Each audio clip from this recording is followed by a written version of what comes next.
বন্ধুরা আমার, আল্লাহ পাক রব্বুল আলামিন সূরা আলে ইমরানের 102 নম্বর আয়াতে কারিমার মধ্যে স্পষ্ট করে আল্লাহ জানিয়ে দিয়েছেন, ইয়া আইয়ুহাল্লাযীনা আমানু, হে ঈমানদাররা, ইত্তাকুল্লাহ, আমি আল্লাহ পাক রব্বুল আলামিনকে ভয় করো। সুবহানাল্লাহ বলবেন। আল্লাহ পাক রব্বুল আলামিন ঈমানদারদেরকে ডাকলেন। পৃথিবীর সমস্ত মানুষকে আল্লাহ কিন্তু ডাকেন নাই, শুধুমাত্র কেবলমাত্র একমাত্র ঈমানদারদেরকে ডেকেছেন। ঈমানদারদেরকে ডেকে আল্লাহ বলছেন, ইত্তাকুল্লাহ, তোমরা আমি আল্লাহ পাক রব্বুল আলামিনকে ভয় করো। জোরে জোরে বলেন সুবহানাল্লাহ। বলেন ভয় করব কাকে? জোরে বলেন না, ভয় করব কাকে? আল্লাহ পাক রব্বুল আলামিনকে। কারণ আল্লাহই বলেছেন ইত্তাকুল্লাহ, আমি আল্লাহকে ভয় করো। এরপর আল্লাহ বলেন হাক্কা তুকাতি, শুধু ভয় করে বললে হবে না।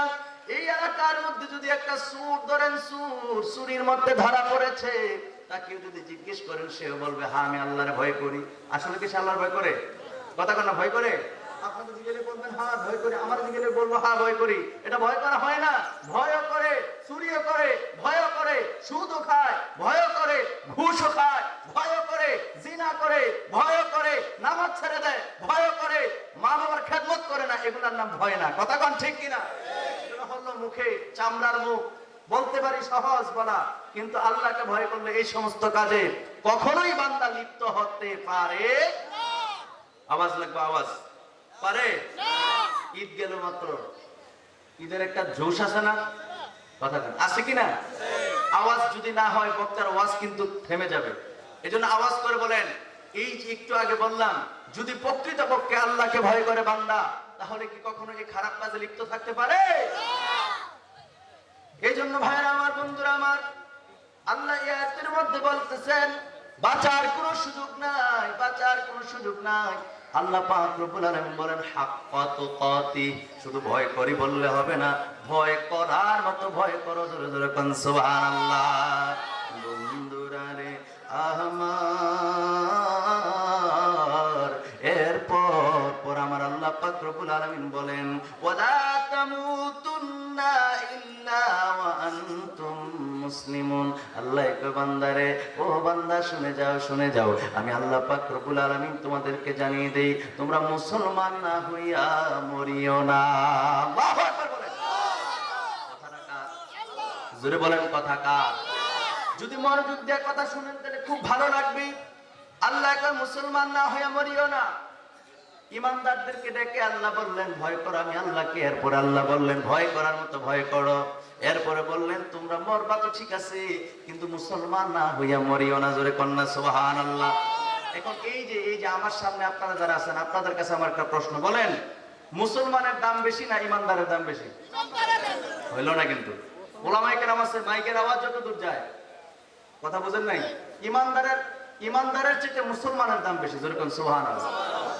আলোচনা যদি বলা হয় ওলামায়ে কেরাম আছে স্টেজে, এটা আল্লাহর কথা। আল্লাহ বলছেন ইয়া আইয়ুহাল্লাযীনা আমানু, হে ঈমানদাররা, ডাক দিলেন ঈমানদারদেরকে। ঈমানদাররা কয় তোমরা মুসলমান না হয়ে মরিও না। তার মানে ঈমানদারের চাইতে মূল্যবান দামি হলো মুসলমান। জোরে কোন সুবহানাল্লাহ। এখন মুসলমান কেমনে হয়ে গেল? আপনারা জিজ্ঞেস তো আমার জিজ্ঞেস বলে আমি মুসলমান, আপনারা জিজ্ঞেস করলে আপনি বলেন মুসলমান না। আপনি মুসলমান না, মুসলমান হতে পারেন না এখনো।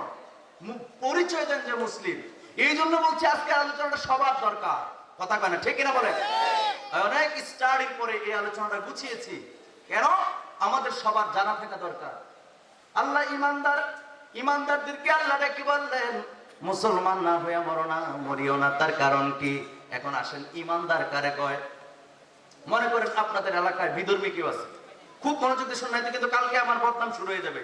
গত বছর আপনাদের মাহফিল আসছি, মহব্বত করে আবার দাওয়াত করেছেন। আমি দাওয়াতের জন্য মাহফিল করি না, আমার বারবার দাওয়াত করলে তো হবে না, আমার থেকে তো কিছু না কিছু আপনারা পাইতে হবে। কথা বলেন ঠিক কিনা? এই এলাকায় মনে করেন অন্য ধর্মাবলম্বী কেউ আজকে ইসলাম ধর্ম গ্রহণ করবে, তাহলে সে কি করবে? প্রথমে ওযু করে এসে কালিমাটা পড়বে। কি পড়বে? কালিমা পড়বে। তো কালিমা পড়লে সে কিন্তু মুসলমান, ঈমানদার হয়ে গেল। কি হলো? বুঝলেন না? কালিমা পড়ছে বিশ্বাসের সাথে। তো ঈমান কারে কয়? ইবনে মাজাহ শরীফের মধ্যে হাদিস এসেছে, রাসূল সাল্লাল্লাহু আলাইহি ওয়াসাল্লাম বলেছেন যে আল্লাহর হাবিব দোজাহানের বাদশা নবী বলেছেন যে ঈমানদার হলো ওই ব্যক্তি, আল ঈমানু মা'রিফাতু বিল কলবি ওয়াল কওলু বিল লিসানি। কলব এবং লিসান, জবান, অন্তর এবং মৌখিক স্বীকৃতি, মৌখিক স্বীকৃতি এবং অন্তরের বিশ্বাস, জিনিস দুইটা যখন এক হয়ে যাবে সে হলো ইমানদার। যেরকম সুবহানাল্লাহ। আল ঈমান মারফাতু বিল কলবি ওয়াল কওলু বিল লিসানি, অন্তর এবং মুখ দুইটা দুই হলেও কিন্তু বিশ্বাসের ক্ষেত্রে এক জায়গায় থাকতে হবে, তাইলে সে হলো ইমানদার। যেরকম সুবহানাল্লাহ। কথা বুঝতে অসুবিধা হয়? তাহলে এক বিধর্মী লোক যদি মাত্র কালিমা পড়ে বিশ্বাসের সাথে, তাহলে সে ইমান আনলো, সে ইমানদার। সে কি দা? এক কথা বলেন না, সে কি দা? সে ইমানদার হয়ে গেল। ইমান আনয়ন করলো, সে ইমানদার হয়ে গেছে, কিন্তু মুসলমান এখনো হতে পারে নাই। তার কারণ কি? মুসলমান, এই শুনেন, কালিমা পড়ছে বিশ্বাসের সাথে, সে ইমানদার হয়ে গেছে, এক ওয়াক্ত নামাজ এখনো পড়ে নাই, কারণ মাত্র ইমান আছে। এক ওয়াক্ত নামাজ পড়ে নাই, রোজা রাখে নাই, দান সদকা এখনো করে নাই, ইসলামের নিয়ম কানুন কোনটাই মানে নাই, কিন্তু এরপরে সেই ইমানদার, কারণ কালিমা পড়ছে। সুবহানাল্লাহ না? কথা বুঝলে কিন্তু খটকা লাগবে না, না বুঝলে কিন্তু কালকে আমার বদনাম করবেন, বলে হুজুরেরা কি করলো, সারা জীবন শুনলাম ইমানদারের দাম বেশি, আর আমি তো বলছি না, আল্লাহর কোরআন বলছে। আল্লাহু আকবার বলে। তাহলে ওই ব্যক্তি এখনো মুসলমান হতে পারে নাই। তাহলে মুসলমান কেমনে হবে? এই জন্য আল্লাহ পাক রব্বুল আলামিন বলেছেন, ইমানদারেরা তোমরা মুসলমান না হয়ে মরিও না। এবার চলবে মুসলমানের ব্যাখ্যা। কার ব্যাখ্যা? এবার চলবে মুসলমানের ব্যাখ্যা। মুসলমান কারে কয়? মুসলমান হতে গেলে মুসলমানের কিছু বৈশিষ্ট্য আছে, খাসলত আছে, চরিত্র আছে, মুসলমানের কিছু গুণাগুণ আছে। ওই গুণগুলো যার ভিতরে থাকবে সে হলো মুসলমান। জোরে কোন সুবহানাল্লাহ। এই জন্য ইমাম ফখরুদ্দিন রাজি পৃথিবী বিখ্যাত তাফসীরের কিতাব তাফসীর কাবীরের মধ্যে তিনি উল্লেখ করেছেন, মুসলমান লিখতে 6টা হরফ লাগে। কয়টা হরফ? জোরে বলেন, কয়টা হরফ? মুসলমান, এই যে আপনি মুসলমান, আমি মুসলমান, এই মুসলমান লিখতে 6টা হরফ লাগে। জোরে জোরে বলেন না সুবহানাল্লাহ। এই 6টা হরফ কি? মিম, বলেন মিম, সিন, লাম, মিম, আলিফ, তারপরে নুন। জোরে বলেন না সুবহানাল্লাহ। এই 6টা হরফ মুসলমান লিখতে 6টা হরফ লাগে। 6টা হরফের 6টা গুণ আছে, 6টা হরফের 6টা বৈশিষ্ট্য আছে। ইমাম ফখরুদ্দিন রাজি রাহমাতুল্লাহি আলাইহি বলেন, এই 6টা হরফের 6টা গুণ যার মধ্যে থাকবে তার নাম হলো মুসলমান। জোরে কোন সুবহানাল্লাহ। এবার আসেন তাফসীরের দিকে ঢুকি।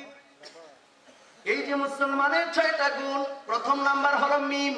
ইমাম ফখরুদ্দিন রাজি রাহমাতুল্লাহি আলাইহি বলেন, কালিমা পড়ার পরে কোন ব্যক্তি ঈমান আনার পরে এই যে মুসলমানের প্রথম হরফ মিম, এই মিম দ্বারা তিনি তাফসীর করেছেন মুহাম্মাদুর রাসূলুল্লাহ সাল্লাল্লাহু আলাইহি ওয়া আলিহি ওয়াসাল্লামকে আখিরি নবী হিসেবে বিশ্বাস করতে হবে।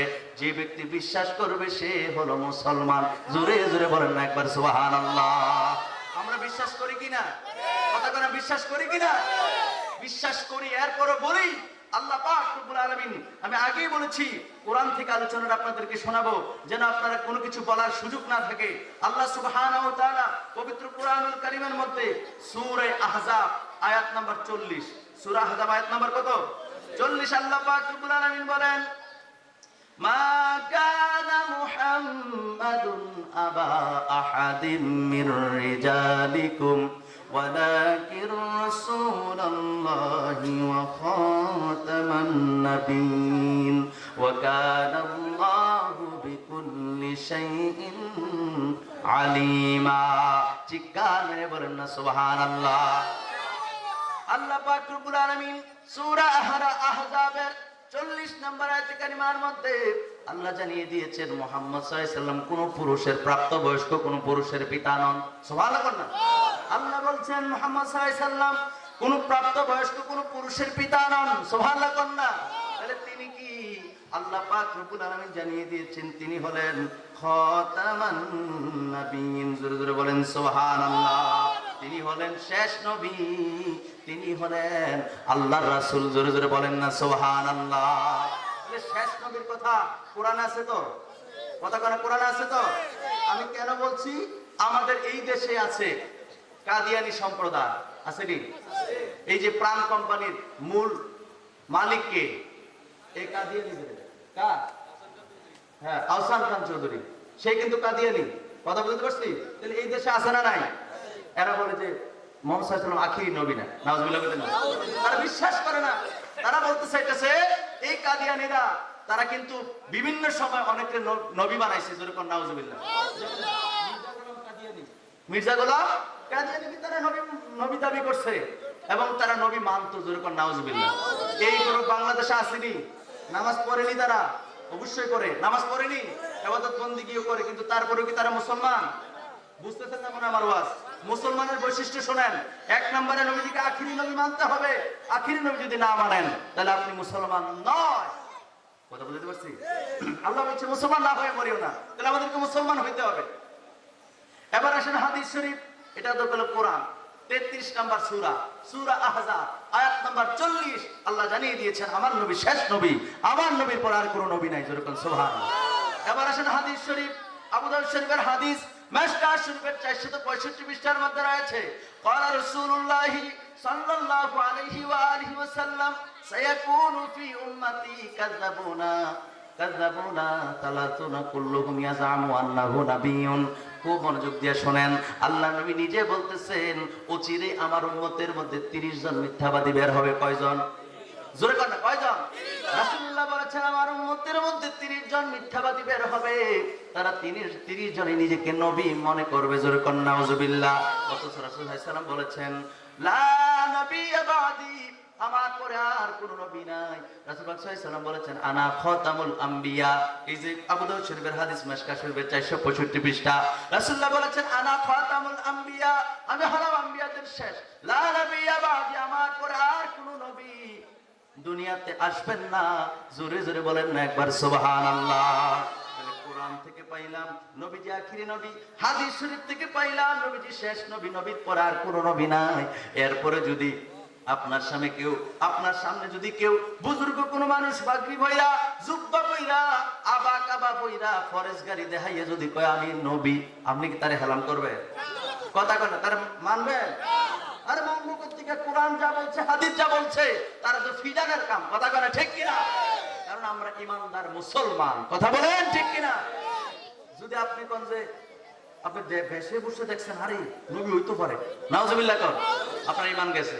শুধু এইটা না, যদি বলেন যে কেউ যদি আইসা আপনার কাছে দাবি করে, কথা শুনে তাদের মাসালা বুঝে রাখেন, কেউ যদি আইসা বলে যে আমি নবী, তাহলে আপনি তার জিজ্ঞাসা করতে পারবেন না দলিল কি তুমি নবী। দলিল জিজ্ঞাসা আপনার ঈমানের সমস্যা। দলিল কেন জিজ্ঞাসা? আপনি তো জানেন আমাদের নবী শেষ নবী, আবার তার থেকে কিসের দলিল জানেন? সে যার দলিল দেবে ওগুলো মিথ্যা। কথা কেন, ঠিক কিনা? কোরআন হাদিসের উপর আর কোনো দলিল থাকতে পারে? তাহলে 6 হরফের মধ্যে কয়টা গেল? একটা, মিম। কথা কিন্তু মনে রাখতে হবে, কয়টা গেল? একটা। 2 নাম্বার হরফ, 2 নাম্বার হরফের নাম হলো সিন। 2 নাম্বার হরফের নাম কি? সিন। সিনের তাফসীর করেছেন আল্লামা ফখরুদ্দীন রাজি। খুব মনোযোগ দেন, আল্লামা ফখরুদ্দীন রাজি রহমাতুল্লাহ আলাইহি সিনের তাফসীর করেছেন সিন মানে সালামত, সালামত মানে হলো নিরাপদ। সিন মানে সালামত, সালামত মানে নিরাপদ। অর্থাৎ এক মুসলমানের কাছে আরেক মুসলমান নিরাপদে থাকতে হবে। তার প্রতিবেশী তার দ্বারা কোন ক্ষতি সে করতে পারে না।